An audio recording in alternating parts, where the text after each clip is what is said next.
Magandang araw po sa ating lahat. Ito po ulit ang inyong lingkod, ang munting tinig ng ordinaryong Filipino. Kung bago po kayo dito sa ating channel, huwag kalimutan mag-like, share at saka subscribe. And please don't forget to click the notification bell para lagi kayong updated, no? Pag mag-live stream ako at mag-update ng video katulad nito. So ngayong araw, pag-usapan natin ang patutsada ni Sara Duterte. Target naman ang ating mahal na presidente. At ang usapin ay tungkol na naman po sa mga drug test, tungkol sa mga kriminalidad, tungkol sa mga illegal na mga operation. So, may nabanggit po siya sa kanyang interview, no? Alam mo, kung ako ang mag-assess, parang si Sara na ata ang kailangan magparehab. Kasi kahit wala pang drug test result, parang mukhang addict na eh. 'Di ba? Parang si Sara Duterte ang bangag kung magsalita in front of social media or in front of the media personality. Bakit kamo nasabi natin yan na parang siya ata yung kailangan magparehab? Kasi ang galawan nito, walang iba kundi paninira na lang sa gobyerno eh. Di ba nakakahiya? Hindi naman sigurado kung ano yung mga pinagsasabi, pero sinasabi na lang para lang na makapanira. Pakinggan po ninyo kung gaano si Sara Duterte kawalang kwenta. Lahat yan, magdodroga na rin kasi wala na silang respeto sa authority. Yan yung problema natin ngayon. Lahat ng tao, nagkakanya-kanya na ang mga illegal at kriminal. True ba yung presidente natin nagdodroga? Well, mag-assume na lang tayo na totoo dahil ayaw niya magpa-drug test. Meron siyang video ng paggamit ng droga na hindi nila ma-deny kasi authenticated. Tapos, hinamon siya ng isang senator candidate na magpa-drug test. Ayaw niyang magpa-drug test. Opo, ma'am. Yan ang sinabi ko, ma'am. Kapag ang ulo lumong sa droga, lahat ng kamay at paa. Ayan, yun ang sinabi po ni Sara Duterte. Kapag ang ulo daw ay lulong sa droga, ang mga kamay at paa daw ay lulong na rin sa droga. So si Sara Duterte ngayon, naniniwala doon sa video na ipinapakalat. Kasi nga authenticated daw. Excuse Santissima Trinidad, Vice President ka, ganon ka kabobo? Ganon ka kaboba? Binigyan ka ng USB, tinapon mo? Yun ang ebidensya mo laban sa Pangulo? Tapos ngayon, ulit-ulitin. Excuse Santissima Sara naman, mahiya ka. Tingnan mo mga kapatid mo, nang bubumba, nang bubugbog na lang at saka nang gugulpi, digulat na nga lang sa Davao. Alam mo, tingnan ninyo, parang kayo ata yung bangag. Ay nako, aminin nyo na Sara Duterte sa sobra ninyong tanga, sa sobra ninyong kabobo, kung ano-ano na lang. Pwede ba pag-aralan mo naman yung mga pinagsasabi mo? I love you ka sa Pangulo. O, pagkatapos, balik na naman kayo dyan sa tinatawag na mga drug test, hair follicle test. O, dyan na naman sa pinaniwalaan nyo si Rocky at saka si Maharlika. So naniniwala ka talaga na authenticated? Diyos ko, Santissima Trinidad. Gusto mo mang agaw ng kapangyarihan pagkatapos hindi mo man lang ginamit yung authenticated video laban sa presidente. Ikaw salita ka ng salita. Alam mo, Sara Duterte, ikaw ay wala kang malasakit sa ating bansa. Illegal na operation, tatay mo, nagdala ng pogo sa Pilipinas. Kaalyado ng tatay mo, mga drug lord. Kaalyado ng tatay mo, Chinese nationals, ginawang economic advisor. Naglipa na ang mga illegal na operation. Lumutang ang mga kriminalidad, panahon ng tatay mo. Ikaw nadadawit ka sa tukhang. Nadadawit ka sa Davao Death Squad. Kaya nga nangangamba kayo, nalabasan kayo ng International Criminal Court, warrant of arrest. Iyong galing mo, ikumpara mo sa galing ng ating mahal na presidente, sus, Ginoo ko, Sara Duterte, mahiya ka naman sa sarili mo. 'Di ba? Anong sabi sa iyo ng ibang tao? Wala ka na sa sarili. Ikaw yung kailangan magparehab. Kasi parang malalaman namin, parang the way you speak, naku, Santissima Trinidad. Kulang na lang ebidensya na naghihit-hit kayo eh. O nagdodroga kayo. Kasi tingnan mo, adik na adik kayo sa kabubuhan at sa kakatangahan. Wala kang may pagmamalaki sa Pilipino, Sara Duterte. Yung sinasabi mo na adik ang Pangulo dahil lamang po dyan sa video, yan na ba yung naabot ng pagiging abogado mo? Kala ko ba abogado ka? Di ba pag lawyer ka, evidence-based man na? You are not dwell sa mga hearsay, sa mga kwento-kwento, sa mga sabi-sabi. Okay, again, sa mga nahuli po, ipi-play ko ulit kung ano ang sinabi ni Sara Duterte tungkol po sa ating mahal na presidente. Naniniwala si Sara Duterte sa video ni Maharlika at saka ni Roque laban sa ating mahal na presidente. Authenticated daw. O ngayon, anong nagawa ng authenticated ninyo? Did you file it in court? Did you build up a case against the president? Wah, kasi kung wala kayong ginawa, ibig sabihin, walang kwenta yung mga palabas ninyo. Hindi nyo madadala yung tao sa mga ganyang-ganyang klase mga mentality. Dahil katulad ko, mabuti na lang nag-aral ako. Mabuti na lang nagpakagaling ako, nagpakatalino ako. Mabuti na lang hindi ako nag-dwell sa pagiging Duterte supporter ko forever. Kasi kayo ang mga napakawalang kwenta eh. So pwede nga, Sara Duterte, gumising ka, subject yourself for a rehabilitation. Kasi alam mo, Santissima Trinidad, nakatapos ka ba talaga ng grade 1? Kasi sabi po ng tao, hindi ka nakatapos ng grade 1 eh. O anong sabi ng comment? Wala ka sa iyong sariling pag-iisip, kailangan mo nang magparehab kasi malala na yung utak mo eh. I am not the one talking. I am not the one inventing that statement. If you are trying to go to the page of Abante Radio, DWAR, Abante Radio, doon mo makikita yung comment ng mga tao. I don't have any idea what's the relationship of DWAR kay Congressman Benny Abante na nilamutak mo ang pagkatao, pero that is what we call a media entities.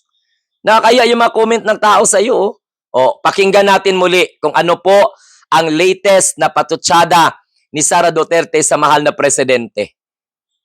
Lahat yan, magdudroga na rin kasi wala na silang respeto sa authority. Yan yung problema natin ngayon. Lahat ng tao, nagkakanya-kanya na ang mga illegal at kriminal. Kita mo? Well, mag-assume na lang tayo na totoo dahil ayaw niya magpa-drug test. Meron siyang video ng paggamit ng droga na hindi nila ma-deny kasi authenticated. Tapos, hinamon siya ng isang senator candidate na magpa-drug test. Ayaw niya magpa-drug test. Tingnan mo. Yan ba ang BP na gusto ng mga DDS na maging Pangulo ng Republika ng Pilipinas? Tingnan mo kung gaano kabasura ang mga lumalabas sa bunganga. Bakit Sara Duterte noon, nung tumakbo pa lang kayo ni PBBM, nung 2022 election, ang tatay mong gago ang nagsabing bangag at adik ang presidente? Bakit ka pa nakikipagtandem? Yan ang tanong ng taong bayan. Kahit ano pa sanang pangumbinsi ni Amy Marcos sa iyo, dahil adik ang tingin ng tatay mo at bangag ang tingin mo ng tatay mo sa presidente, bakit tinayaan mong sarili mong tumakbo bilang political partner ni PBBM? Yan ang tanong ng karamihan sa mga Pilipino eh. Dahil hindi ka naniniwala sa tatay mo. Kaya ngayon ka naniniwala. Saan ka naniniwala? Kay Roque. Kasino? Kay Maharlika. Mag-assume ka na totoo dahil hinamon si PBBM, kayo ang magpatunay. Andyan si Amy Marcos sa tabi mo. Diba? Hindi nga masabi-sabi ni Amy na adik o bangag ang kanyang kapatid. Ikaw palagi ka nang sasabi na nga ganon dahil nakikinig ka sa mga supporter mong mga alinganga, mga tanga. So yan mga kamunting tinig ang isang ehemplo, isang halimbawa ng napakawalang kwenta at hindi nag-iisip na BP ng ating bansa. Wala tayong makukuha nito. Please lang, Sara Duterte, magparehab ka. Baka hindi mo pa na-acknowledge kasi ang tingin ng taong bayan sa'yo, may sapak ka eh. May karga ang utak mo. So, delikado yan. Bata ka pa. Baka pagdating mo ng 50 or 60, naku, mamulot ka na ng bato sa kalye at mamukpok ng lata. Kasi wala na yung direksyon yung utak mo eh.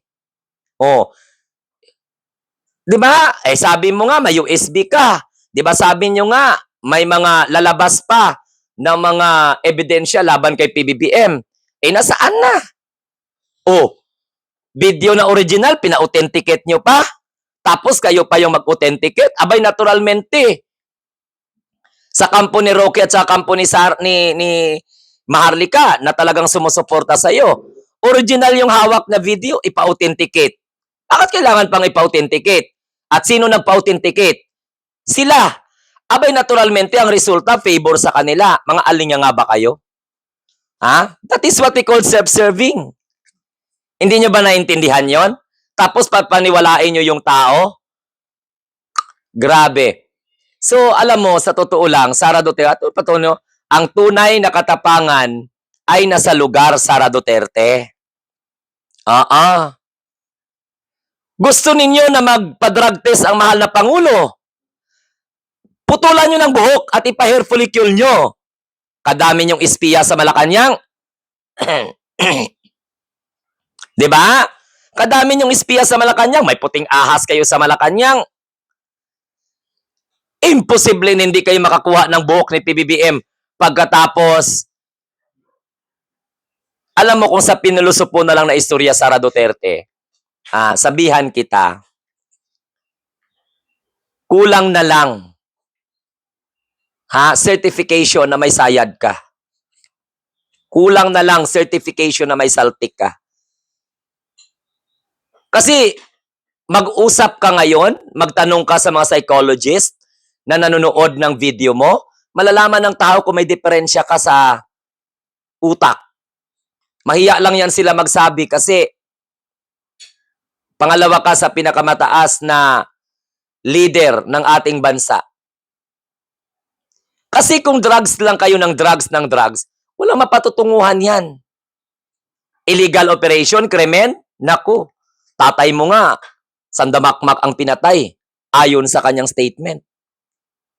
Kapatid mo nga, sa sobrang gigil, ayaw namin na ipagkatiwala sa inyo ang Pilipinas. Ayaw namin na may isang Duterte makaupo sa gobyerno. Kaya nagre-rest kami ng buhay namin para ipaliwanag namin sa taong bayan na hindi kayo dapat suportahan. Hindi dapat kayo makabalik sa Malacanang. Walang Duterte makaupo na Pangulo ng Republika ng Pilipinas dahil ang pagiging violente nyo, at the end of the day, magmamanifest yan. Kahit pa sa experiment, before, because I am an education teacher, mayroong experiment doon, isang bata, dalawang bata, kambal. Pinalaki sa mayamang pamilya yung isa. Pinalaki sa mahirap yung isa. Yung mayamang pamilya, yung anak na pinalaki nila, Santissima Trinidad, nag-manifest talaga kung anong ugali ng pinagmula nila. Magmamanifest talaga yan. Sa karakter na ipinapakita ninyo, kayo ata yung magpa-drug test.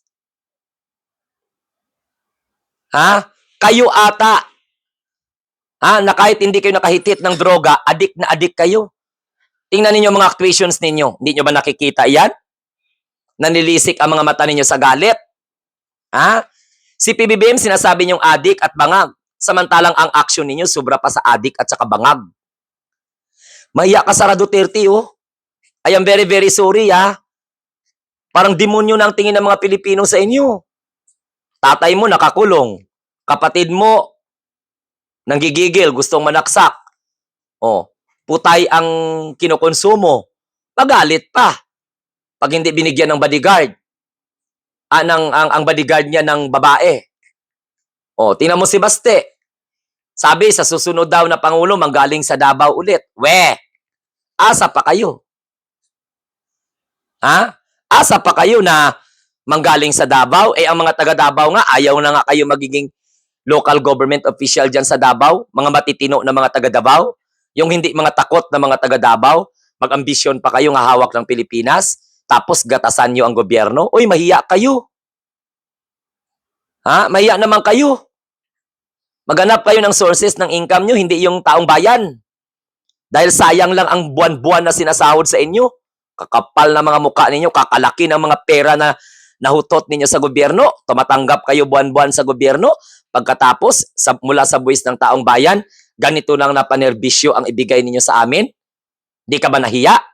Mag-resign ka. Mag-critic ka sa gobyerno. Umalis ka sa pagiging vice president. Mag-critic ka sa gobyerno hanggang sa mamatay ka. O, wala kang tatanggaping pera sa gobyerno. Gaga to, nakakahiya.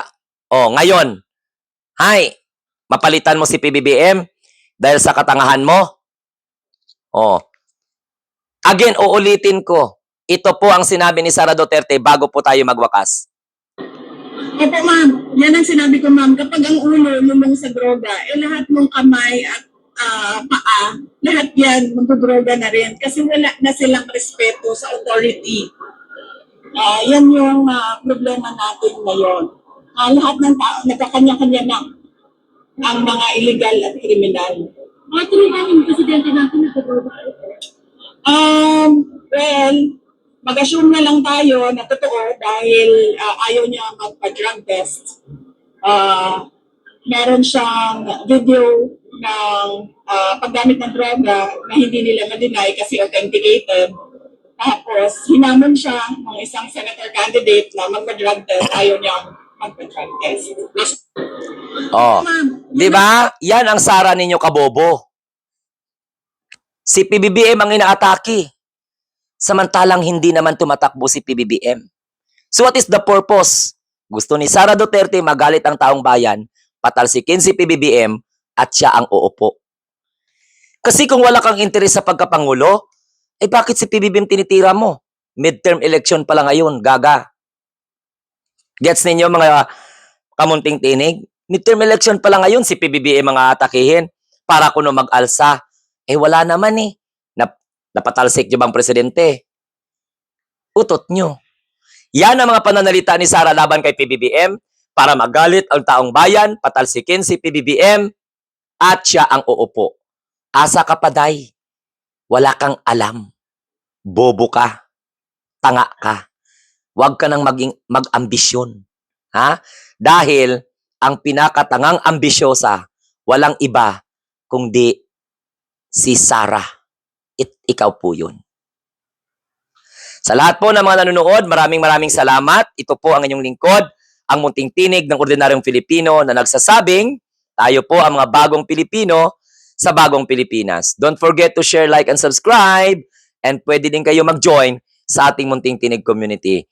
For the second time around, don't forget to hit the notification bell para lagi kayong updated every time na mag-upload tayo ng mga videos at magla-livestream. Adios! Mabuhay po tayong lahat! Salamat!